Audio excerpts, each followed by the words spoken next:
na área de cibersegurança, você tem uma característica interessante, você consegue ir para uma área muito mais técnica, né? Como você falou lá, baixa o Kali Linux e começa a estudar aí, ou o desenvolvimento, né, de software. Você consegue ir para uma parte mais de processo, e tem a parte de atendimento também, por exemplo, SOC, né? Trabalhar num SOC, você tem muita parte de processo e atendimento, né? Então eu vejo que, assim como qualquer área especialista, começar pela capacitação da base, então, sistemas operacionais, né, redes, lógica de programação, esse tipo de coisa vai dar condições de você entender ali quais são as frentes que você mais se identifica. A pior coisa é você trabalhar em algo que você não se identifica, né, cara? E é muito comum, né? Então, vê o que você se identifica e você pode mudar, não tem problema, né? Acredito que aí essas novas gerações vão ter várias carreiras, não vai ter só uma carreira, aí tudo bem. Né? Então, e nessa linha. E uma linha que eu vejo que é bem versátil é na parte de desenvolvimento de software, né? Porque você consegue ou ir depois para ser dev, ou você vai para a segurança também.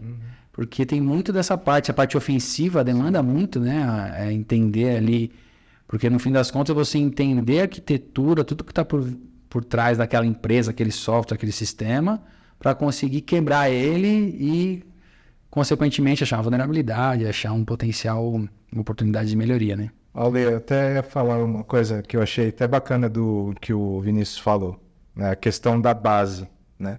Tem uma base sólida de fundamentos, de estrutura, de conhecimento ali. Eu não sei se você vai lembrar que a gente teve um podcast, alguns podcasts atrás, a gente conversou com o Christian. Lembra? Sim, Christian. Ele falou a mesma coisa. Sim. Tem que ter uma base. Inclusive, ele é professor do curso de pós-graduação em cibersegurança. Exato. Na Darius. E ele falou a mesma coisa. Tem que ter uma base sólida. Então é essa questão mesmo, de conhecer o hardware, de conhecer software, desenvolvimento, mas a base mesmo, né? Para você depois alavancar o que você vai ter ali de preferência, enfim, de querer conhecer mais e se aprofundar, né? Eu uso a regra do jogador de futebol. Já viu essa? Não vi. A regra do jogador de futebol é assim: o cara é bom porque ele é bom de fundamentos. Né? Um jogador de futebol que é bom, que não domina a bola, não serve para nada, né? Concordo. Então o cara tem que ser muito bom de fundamento, de passe, de cruzar, de receber, de cabecear. É isso que faz ele fazer gol lá na frente. Exato. Então, ser bom no fundamento te ajuda a ter estrutura para quando chegar na parte mais crítica do negócio, você conseguir ter a desenvoltura necessária para entender os processos e se adequar. Né? Grandes ataques não acontecem. Até para dar um exemplo, né? O Captain Crunch foi um dos hackers mais famosos da história e ele conseguiu hackear a linha de telefone com um apito. Olha só, uma coisa nada tecnológica, né? Tem um autor filho que fala sobre isso, não vou lembrar agora porque eu sou meio ruim para lembrar das coisas, mas ele apitava no telefone e esse apito ele vibrava na mesma intensidade que o sinal para liberar a linha que a telefonista fazia. Então ele apitava e liberava a linha para ele ligar para quem ele quisesse. E aí ele conseguia fazer ligações assim, à torta direita. E esse ficou chamado de Captain Crunch porque era um serial. E nesse serial vinha um apito de brinde, né? E olha só, o que tem a ver uma coisa com a outra, né? Nada, simplesmente nada. Mas ele é bem de fundamento. Ele entendeu que a frequência emitida era a mesma. E aí ele se aproveitou disso, né? Até o Bill Gates uma vez falou o seguinte, né? Eu fiz curso de caligrafia na faculdade, mas eu trabalho com desenvolvimento de sistema. O que tem a ver você escrever texto, que é a coisa mais analógica do que isso, com desenvolvimento de sistemas? Mas ele falou, quando eu fui fazer o Apple, quando eu fui fazer o meu sistema operacional, eu fiz ele bonito. Por quê? Porque eu lembrei das letras cursivas que eu fiz. E se você pegar na história mesmo, sem zoeira agora, sem meme, o primeiro sistema operacional a ter letras cursivas e desenhadas foi o Apple.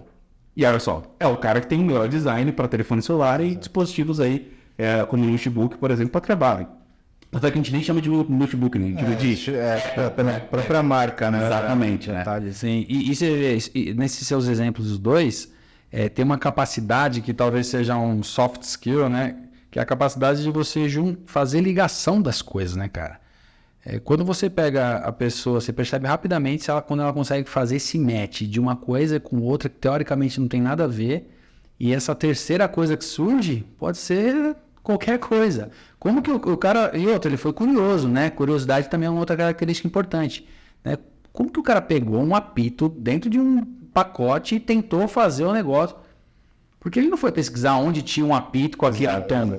Ele comprou provavelmente aquele cereal, pegou e foi fazer uma madeira e acabou descobrindo algo super. Então, essa curiosidade. E assim, a gente falou bastante de hard skills, né? Assim, as coisas que você consegue estudar, ir atrás e tal. Só que eu vejo que, não só para cyber, mas para qualquer área, se você não tiver ali comprometimento, se você não te demonstrar, né? Porque às vezes você tem comprometimento e você não demonstra, não adianta. Então, demonstrar comprometimento, você ser pontual, você conseguir se comunicar, é um pouco de hard também, né? Para essa área que é mais difícil, né? Porque geralmente o pessoal é mais introspectivo, não gosta muito. Quando o Vinícius cita que eu achei fantástico, os tela pretas. Tela preta. Vida social. Daquela tela de fósforo, né? Misericórdia. Ave Maria. Não, e normalmente não, que não dá pra generalizar, mas, por exemplo, os nossos devs lá, eles são tudo nerdão, e os caras leem muito. E, então, os caras que melhor se comunicam. Só que eles não querem falar, entendeu? Eles só falam destaque. Eu falo com vocês. Quer falar comigo, manda e-mail. Me chama pelos planos. Você me chamou pessoalmente, eu não tô afim de falar com você. Exato. E falando até dessa parte de gestão, de cibersegurança, né, CISOs e tal, é um tema que vem sendo discutido bastante, né, da necessidade dos CISOs, dos gerentes de segurança, de tecnologia. Em ponto com o que você vai falar, ô Vinícius, não sei se vocês vão lembrar, né, mas 10 anos para trás, não existia o CISO, né, não existia um cargo executivo de cibersegurança. Olha só. E o mercado veio se adaptando para isso. O CIO, o CEO, acho que já existia, né, nessa época, mas o cara com o mesmo poder de gestão de um CIO, C-level, voltado para a parte de segurança. Sim. Então, não existia e hoje é mais teórico do que prático, porque normalmente o CISO está embaixo do CIO aqui no Brasil e no mundo, né? Então, são poucos CISOs que são pares de CIO. Então, ele é tratado como um líder de... superficialmente eu estou falando, né? Mas tratado como um líder técnico de segurança, né? Mas, na verdade, ele deveria estar ali, na minha visão, né? Como no board mesmo e tal. Mas tem se cobrado muito para a melhoria da capacidade de comunicação desses caras. Daquilo que a gente falou mais cedo, que é... Como que você vai entender o impacto no negócio se você não pergunta, não se comunica, não troca com as outras áreas de negócio, com o gerente comercial? Vai explicar, né? Como que você vai explicar? Você vai explicar. Às vezes você explica uma linguagem técnica, né? Também tem essa, né? Sim. Você tem que tentar ter a própria comunicação, mas também a comunicação que você consiga. Eu falei esses dias para um pessoal aí do jornal, foi o seguinte, né? Você vê ransomware todo dia no jornal, você vê, uma cibersegurança, não sei o quê, ataques. Aí você fala assim, legal, pede para qualquer pessoa mediana te explicar o que é um ransomware. Ou um DDoS, que seja. Ou um cavalo de um APT, né? Falando mais tecnicamente, me explica o que é um APT. A pessoa vai você fala, não sei. Assim, e isso não é só para o pessoal que é puramente mediano, mas pessoas que trabalham na área de TI não conhecem os termos. Então, conseguir traduzir isso para o público em geral é fundamental para ter uma boa comunicação. Mas, ainda assim, falta... Eu vejo gente às vezes que fala assim, não, eu trabalho na área de segurança. Seja da informação ou qualquer outra. Legal. Você viu que teve um APT novo? O cara olha assim e fala, APT? É um partido político? Isso aí? O que é? Não, cara, Advanced Persistent Threat, né? Ou seja, é uma ameaça persistente no ambiente do cara, que torna ali o acesso depois para o hacker viável.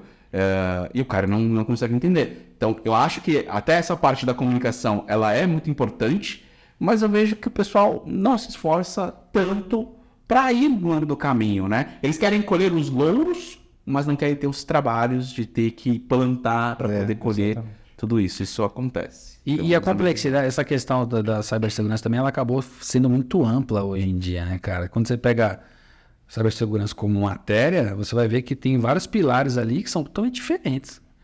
Você conhecer de gestão de identidade e acesso, se você focar nisso mesmo, você não olha mais nada.